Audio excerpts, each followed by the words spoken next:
Baik, kita sudah bicara soal demand dan juga supply. Nah, sekarang bagaimana demand ataupun supply itu bertemu di dalam sebuah pasar. Mungkin tadi siapa yang agak bingung, Bu, ini individual supply sama market supply itu gimana gitu ya. Itu market itu adalah lebih dari satu ya. Jadi market itu lebih dari satu. Kalau kita ngomongin market supply berarti ya lebih dari satu supplier. Kalau kita ngomongin soal market demand, berarti ya lebih dari satu demand, lebih satu customer begitu.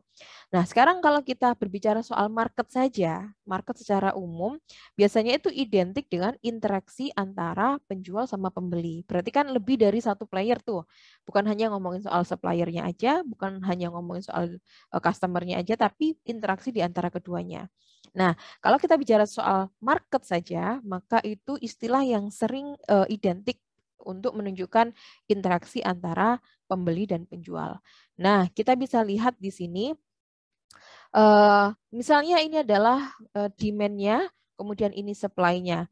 Ketemu dalam pasar nih, ada yang berminat, ada penjualnya, ketemu dalam satu pasar. Nah, interaksi mereka itu menghasilkan sebuah keseimbangan atau equilibrium. Bu, kok bisa sih equilibriumnya di sini? Ya, ini tergantung market ya. Jadi dalam arti penawarnya berapa, suppliernya berapa, ketemu harganya berapa. Mungkin kalau contoh paling sederhananya adalah gini, kalian tawar menawar. Ada penjual kalian memerlukan beras misalnya begitu ya. Kemudian ada penjual beras gitu. Kalian menawar, saling tawar menawar, ketemu harga di sini. Nah, tentu saja untuk bisa menjadi sebuah equilibrium itu banyak sekali faktor, banyak sekali faktor. Baik dari aspek demand-nya, Anda udah punya informasi, oh harga di sana, beras di sana, dengan kualitas kayak gini harganya sekian. Oh sekarang lagi langka, makanya harga oke lah saya mau beli dengan harga sekian.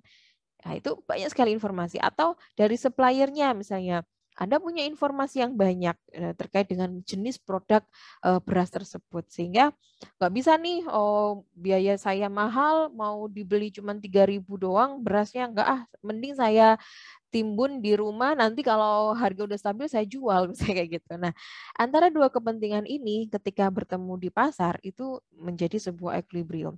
Nah, Bu, bagaimana bisa membentuk sebuah equilibrium itu? Nah, ini nanti kita pelajari banyak jenis teori ya dalam market ya, dalam pasar, bahwa untuk agar kita itu kok bisa sih kita terdorong hati kita untuk membeli. Nah, itu adalah kalau dalam ilmu ekonomi konvensional kita melihatnya itu sebagai invisible hand atau tangan-tangan tidak kelihatan yang menggerakkan demand itu untuk beli gitu.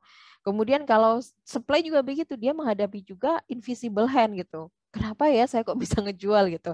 Meskipun 10 basic principle dalam ilmu ekonomi konvensional yang sudah saya sebutkan, setiap orang berpikir soal margin, setiap orang berpikir secara rasional dalam bertindak ekonomi.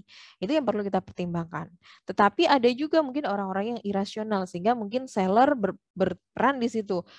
Ternyata demand di Indonesia katakanlah ini banyak yang nggak rasional. Coba deh kita bikin promo dalam bentuk misalnya saya ngundang aja nih aktris-aktris yang lagi hype sekarang, kemudian suruh pakai produknya dia gitu untuk endorse atau segala macam. Akhirnya tertarik gitu kan. Nah, ini sangat banyak sekali hal yang ada dalam market. Sangat banyak sekali. Cuman dalam basic economics yang kita pelajari sekarang, kita mensimplifikasinya menjadi sangat simple demand dan supply kurvanya linear begini. Padahal dalam faktanya sulit sekali kita mendapatkan kurva yang linear begitu ya. Mostly non-linear ya ketika dipraktikkan di dalam perekonomian yang sesungguhnya begitu. Oke, nah sekarang bagaimana idealnya kan kalau dalam market itu terjadi sebuah keseimbangan ya, equilibrium. Tapi ada juga yang terjadi surplus ya, surplusnya dari aspek misalnya supply, maka terjadilah excess supply. Jadi kalau kita perhatikan excess supply itu misalnya gini, eh, apa namanya?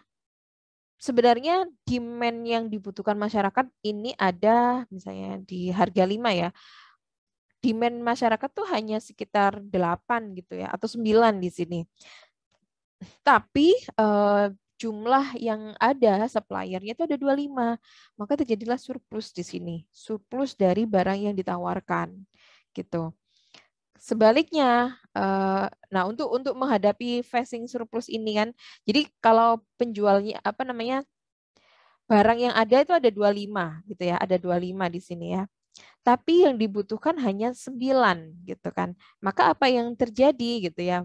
Oh, barangnya kan apa namanya masih banyak nih berlimpah ya. Bisa jadi dari apa namanya dari penjualnya itu mungkin oh dia mungkin menaikkan atau menurunkan harganya begitu. Nah, sekarang kalau coba kita perhatikan ketika barang yang diminta itu hanya 9, sedangkan barang yang ada itu ada 25 ya di saat harga 5. Nah, kira-kira untuk menjadi sebuah keseimbangan apa yang dilakukan oleh penjual? Menaikkan harga atau menurunkan harga? Menurunkan, Bu. Iya, menurunkan harga ya. Ya, karena waduh, barang saya kok banyak.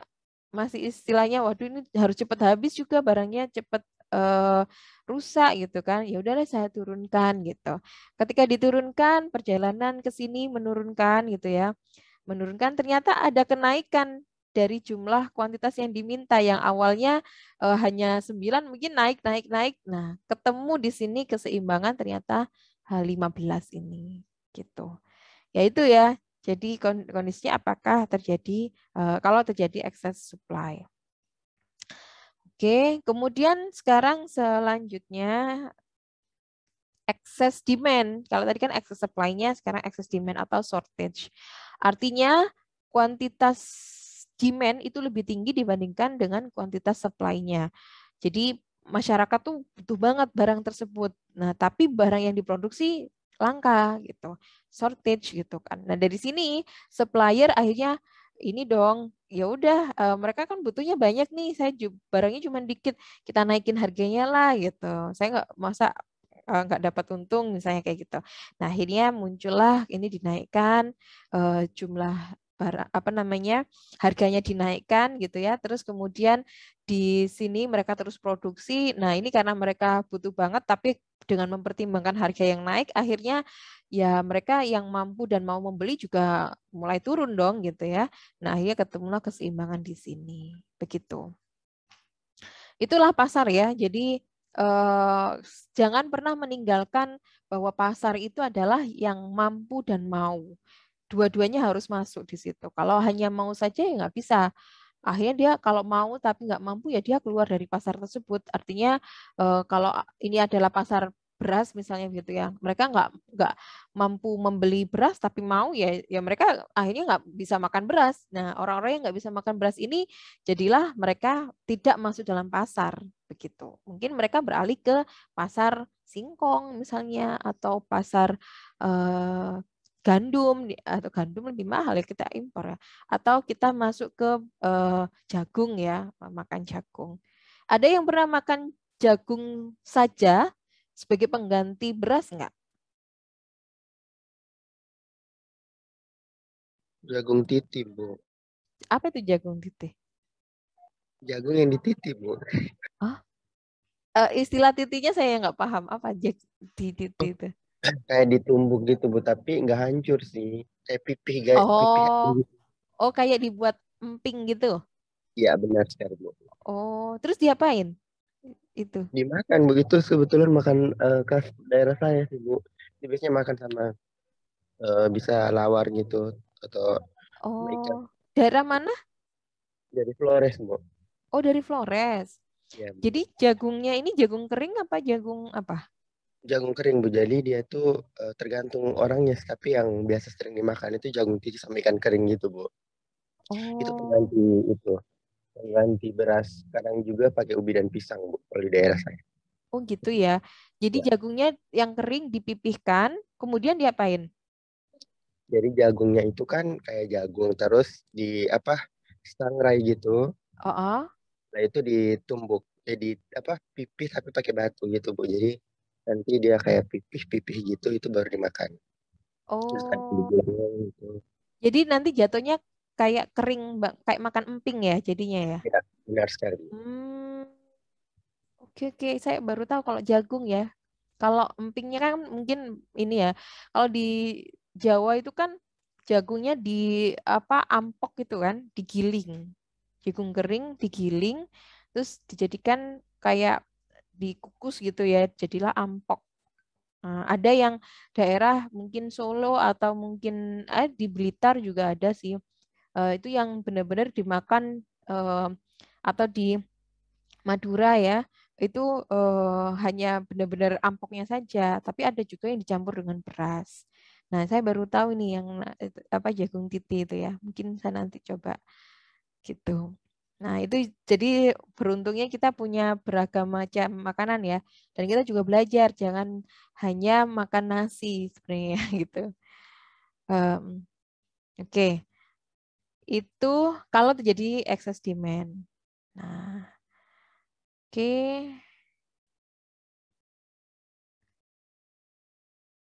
Oke, nah ini sama sih jadi sebenarnya kalau di dalam demand dan apa supply gitu ya, mana yang bergeser ya, bergeser ke kanan atau ke kiri, eh, apa namanya demand atau supply-nya begitu.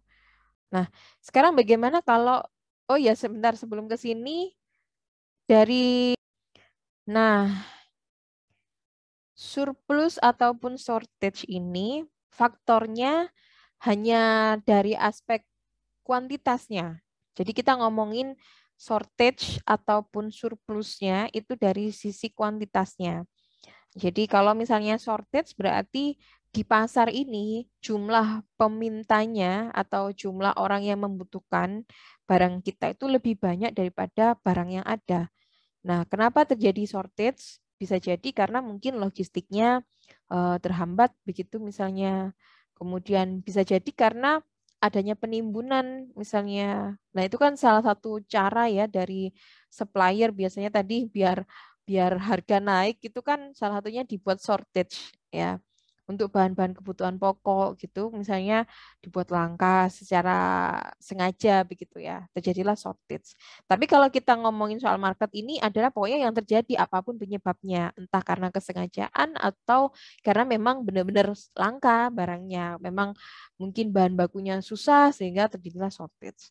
Tapi kalau misalnya excess demand, apa namanya surplus ya, terjadi surplus atau excess supply, ya berarti misalnya produksinya terlalu berlimpah. Contohnya kayak sekarang itu kan petani cabai itu ya, petani cabai sampai sekarang harganya cuma 3.000 karena memang panennya bareng-bareng. Nah, seharusnya kan bisa di apa diatur nih daerah ini jangan nanam cabai, daerah ini. Nah, atau mungkin cabainya mulai didiversifikasi. Kalau sekarang kan sudah mulai banyak nih. Kalau dulu kan mungkin ketika musim kering tidak bisa menanam padi di daerah Jawa, mungkin nanti teman-teman yang di luar Jawa bisa memberikan informasi. Jadi kalau nggak hujan, berarti nanamnya kalau nggak cabai, tomat gitu kan. Yang mana itu benar-benar mudah rusak kan ya, perishable banget. Nah, sekarang ini sudah mulai ada masyarakat ini mulai bisa mau ya, mau dan mampu untuk menanam selain itu. Contohnya ada kedelai, kemudian ada kangkung ya, kemudian ada jagung pastinya, kemudian ada yang lainnya. Kalau yang sekarang lagi ngetren itu sih kangkung ya, di mana kangkung ini bukan berarti dipanen daunnya, tapi kangkung ini dibiarin selama 4 bulan, jadi hampir sama kayak menanam padi, tapi dia nggak terlalu banyak aliran airnya gitu kan, kangkungnya ini. Karena yang diambil itu adalah biji kangkungnya. Nah, biji kangkungnya ini bisa dijual untuk perusahaan kosmetik ya, atau juga diekspor untuk perusahaan kosmetik misalnya di Korea gitu. Ini demand-nya sangat tinggi dan harga jualnya itu sangat tinggi loh. Jadi kalau ini pengalaman dari keluarga saya yang alhamdulillah bisa diarahkan gitu untuk menanam kangkung pada saat ini. Itu kalau harga jualnya bisa setara 18 sampai 19.000 per kilo. Di mana kalau biaya produksinya ya itu kisaran 10.000, 11.000. Jadi ada sekitar margin 7.000, 8.000-an lah gitu. Nah, dalam satu area, saya lupa, mungkin yang biasanya itu cuman kalau misalnya dia berhasil memproduksi 1 ton aja udah bisa dikalikan aja keuntungannya berapa gitu. Ya, itu kalau kangkung. Nah, daripada yang petani yang rame-rame menanam cabai merah. Cabai merah bukan yang cabai keriting ya. Kalau cabai merah itu harganya hancur banget sekarang, kasihan. Udah apa namanya untuk memproduksinya, untuk menanamnya juga perawatannya lumayan, tapi harganya banting banget. Jadi nggak dapat margin gitu ya kan, kasihan.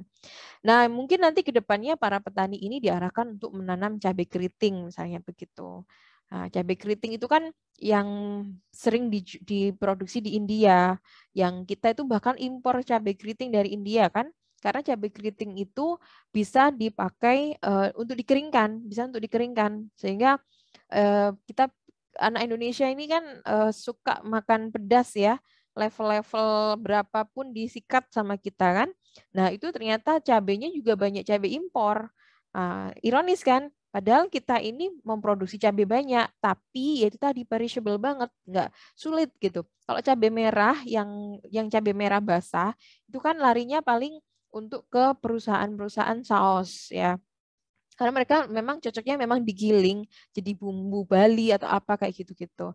Tapi kalau yang mana itu juga ada waktu yang expirednya yang lumayan pendek dibandingkan kalau cabai keriting yang memang bisa dikeringkan jadi bon cabai atau jadi yang bubuk cabai yang kalian suka itu yang dikocok-kocok itu dari cabai keriting. Yang mana itu untuk memproduksinya petani kita itu masih belum banyak yang familiar. Nah, kayak gitu-gitu.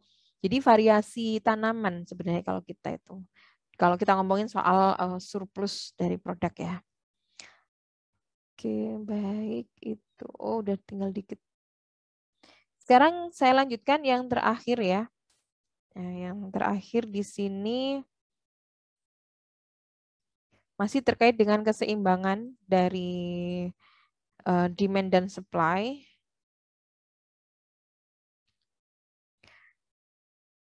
Jadi sekali lagi kalau apa yang menyebabkan kurva tersebut ya, demand ataupun supply bergerak sepanjang kurva ya hanya harga, tapi kalau bergeser adalah faktor-faktor selain harga. Nah, di pasar keseimbangan pun kita punya banyak sekali faktor seperti yang saya sampaikan tadi, market itu luar biasa dinamis, tapi kita kan mensimplifikasi dalam sebuah teori ya. Jadi sekarang apa yang menyebabkan supply itu bergeser ke kanan ataupun ke kiri? Sama sih sebenarnya dengan teori-teori yang tadi sudah saya sampaikan di supply ataupun di demand-nya gitu ya.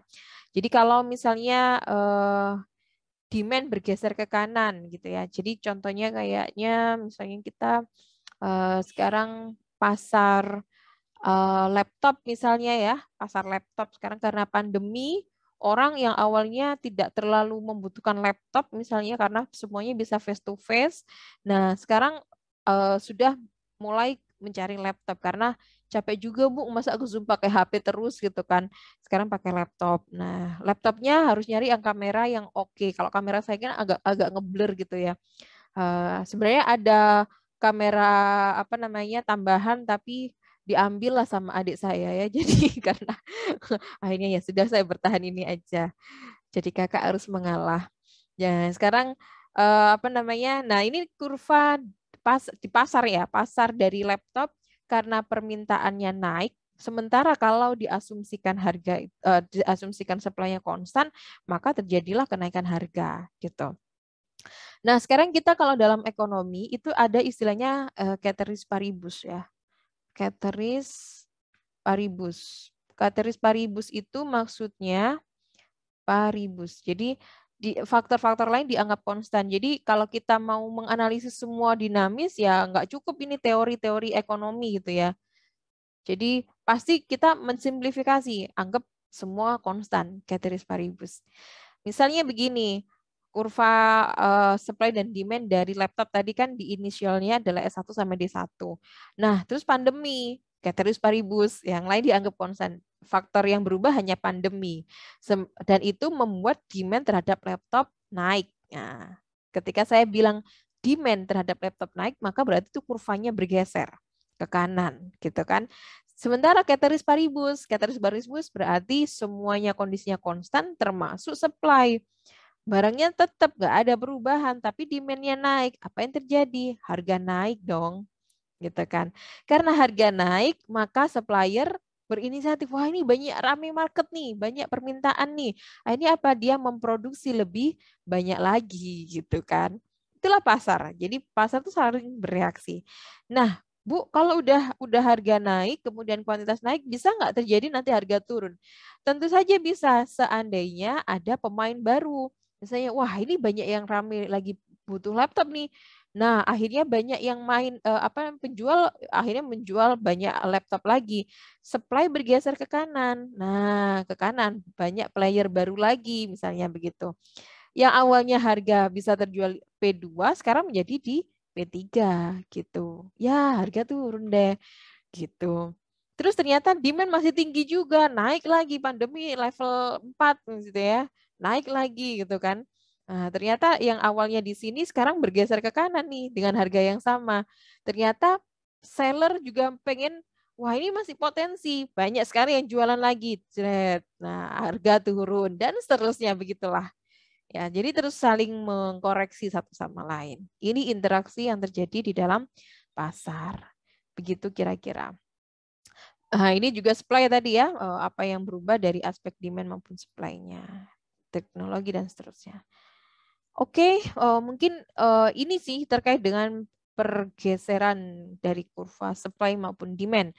Sampai di sini ada yang mau ditanyakan? Ini akhir dari pertemuan kita hari ini terkait materi ini. Nanti kita akan lebih belajar terkait dengan cara menghitungnya, tapi sekarang masih konsep dulu.